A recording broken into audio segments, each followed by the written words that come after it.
Hi, I'm Michael Hill with Canine Chronicle TV, and I'm sitting down here with Mark Cocozza, who is from the UK and has been judging for the past 3 days here in Orlando. So what has it been like for you judging here in the United States compared to the UK? It's been, it's always really good fun here. It's more exciting, It's quicker because there's less dogs in. It's free. Right. Everything moves much faster, so it kind of just, you get more and more excited. You're covering more dogs, and more the people around the ringside are, they're more excited. People in the UK tend to be a little more kind of reserved, so not as loud and obnoxious. Some are. Yeah, that's some, right? So let's start with how you got started, and we'll kind of work our way back to the show. So you got started in Afghans, correct? How old were you when you got your first dog? 10. 10. And was your family in dogs? I had an uncle who used to Afghans, so that's where I started. And then I kind of just went on myself and after that. And have you had other breeds?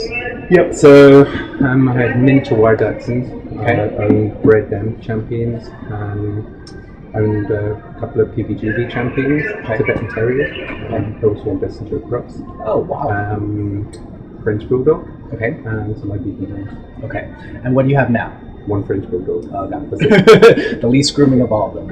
Every home should have one. They really should. More and more do that. They're really fun dogs. Do you travel often to judge? Yeah, probably maybe 6-7 times a year. Okay. Sometimes work, prevents, but yes, I try to, and it's nice sometimes because you get to travel and sometimes it makes way. But the thing is, when you're judging, people think you're on holiday. You're not. I mean, it's pretty hard work. I mean, it really is. It's quite demanding. You don't have time off. You're standing the whole time. So sometimes it kind of, if you're going somewhere interesting you've never been, so it actually makes you take time to have a vacation somewhere as well. So that's kind of nice. Is there a favorite place you've judged? No, there's no favorite place. Yeah. What about the grooming of dogs here in the United States as opposed to the UK? Do you see similarities or differences? They used to be much wider apart. They've come closer together. I think some grooming here in some breeds is just overdone. Yes. Whereas making I think in a natural breed unnatural. Yeah, exactly. When you get absolute specific, untrimmed, and then completely blow dry dogs that all start looking like Bichon crosses. But whereas I think some people in the UK they used to be very against. They were anti it because they couldn't do it. So there was a kind of almost a camp the other way. What they didn't know scared them, so they used to say nobody should do it.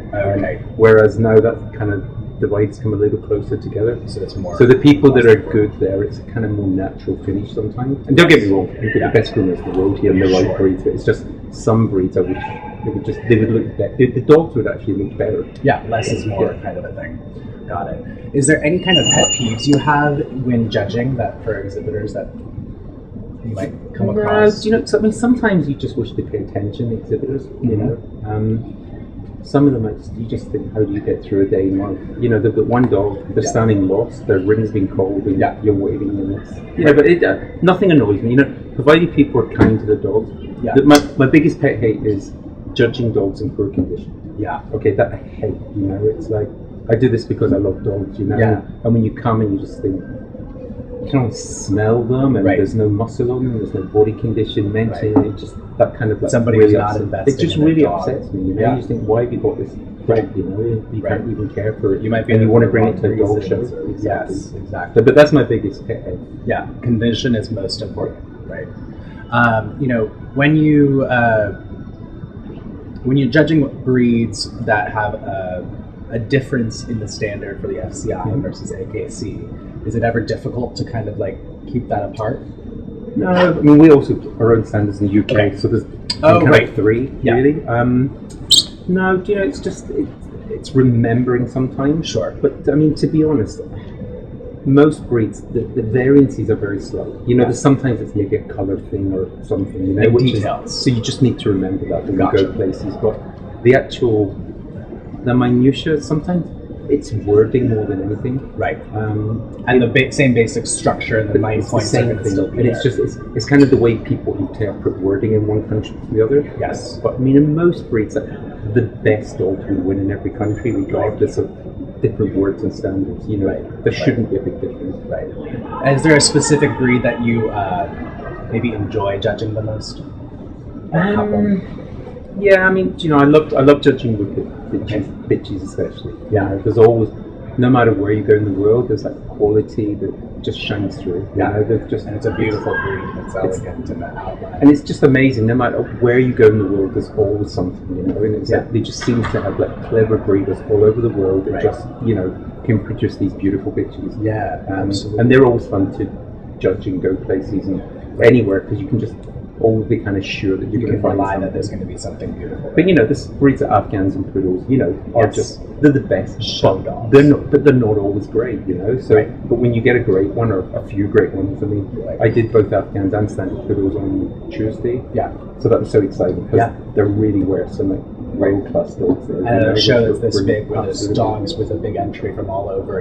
So they were exciting doing that. But there's other shows you can do, smaller shows. Yeah. Well, it's you're just literally rolling your eyes thinking, why did you bother grooming this dog? Right. Especially with that much grooming. Absolutely. Because it's a lot of work. And you just wonder why people put that much effort into grooming something that's really not good enough to come to a dog show. Does that make the quality of that breed maybe held to a different standard because for something that's natural coated that they can just take to a show anyway versus something that they have to spend hours blow drying and brushing? I don't think it does. I mean, I see sometimes then, especially in poodles, you then get like the real top quality groomers and handlers. I mean, they're an advantage because they can make the dogs into any shape they like. So you just need to trust that the judges know what they're looking for underneath. That they can hide multiple. Because there's some really good dogs there, and they shouldn't be penalised just because someone's not as good at trimming. Right. And there's some people who are just so great at trimming that and trimming isn't breeding style. Absolutely, it's not a hairstyle; it's competition, right? Well, that's fantastic. Well, thank you so much for sharing your insight. It's great to have you here for these shows, and hope you enjoy the rest of the week. Thank you.